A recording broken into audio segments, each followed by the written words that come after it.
Okay, so my story takes place last year in the summer. And at the time I was at my friend's house. We were spending the night. She was home alone at the time because she lived with her grandparents and her grandparents were away.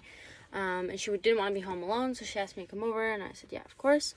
So I was at her house, and it was probably around 2:30 in the morning. We were just getting ready for bed. We got into bed, and we heard like noises coming from downstairs. So we were just like, oh, it's probably just her dog. She woke up a bunch of times, and she communicated to me that she was really concerned about the sounds. And I was like, oh, it's just your dog, like something to worry about. She did this a couple times, and then she did it again, and she seemed really concerned. I could tell by the way she looked at me. She said, no, something's not right. I don't feel right. And I was like, oh, you're probably just exaggerating. But then I thought, why not just check? So I got up and I went to the door of her room, and her room was kind of like upstairs in the attic. It was kind of like put away like off to the side. So I went to the door of her room and I opened the door. And as I opened the door, I heard a man's voice coming from downstairs, and I freaked out, as one would, when you are home alone with your friend and your two teenage girls and you don't know what to do and there's a man in the house. So I heard the man. I looked at her in panic and I said, yeah, someone's in the house. This isn't good. And so we called everyone that we could. We called our parents, we called her grandparents, we called friends that lived close to us that could come down and see us and make sure that everything was okay. Nobody answered. So the first thing we thought of was defending ourselves. So we grabbed everything that we could as self-defense to try and, in case he came upstairs to, I guess, bother us or whatever. So we had craft scissors and pliers. So that was our self-defense tool. And then we hid in her closet, and we just kind of waited for them to leave.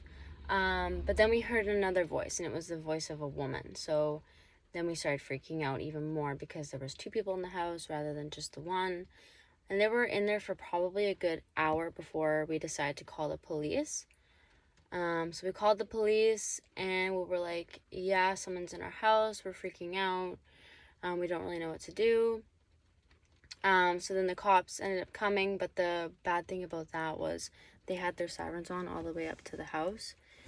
So by the time the cops actually got inside, these people had already left.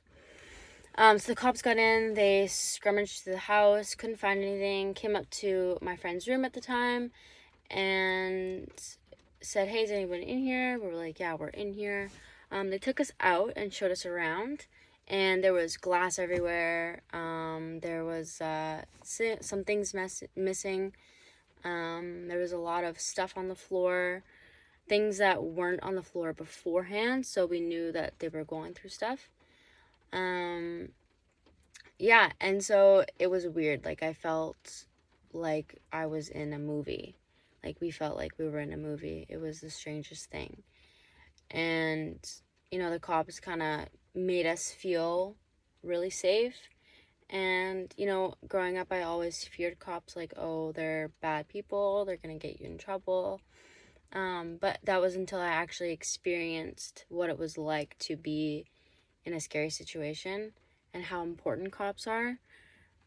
So that kind of inspired me to take criminology and kind of dig deeper into crime and all that kind of stuff. So yeah, and so I'm now more passionate about cops and crime, and I'm looking to do that in my future.